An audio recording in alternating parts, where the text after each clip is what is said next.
水工连接主水电喷，3线式传感器线断了，我们应该如何去接呢？乱接接错了可能会导致车辆限速1500转难启动，导致线无法打开。首先我们要知道，这3根线呢是从传感器出来3根线，然后呢这3根线呢是从车上出来3根线，这3根线呢分别代表着关电线、地线和信号线，分别是一个5伏电压，然后地线是0伏，然后信号线电压多少呢？无所谓，我们不知道，我们可以通过望表去测量。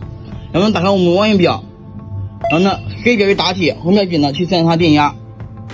然后算第一根0伏，第二根5伏，第三根还是5伏。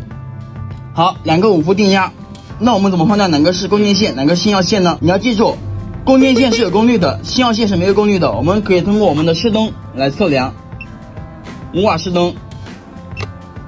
好，算第一根，电流正常，这代表这个是供电线。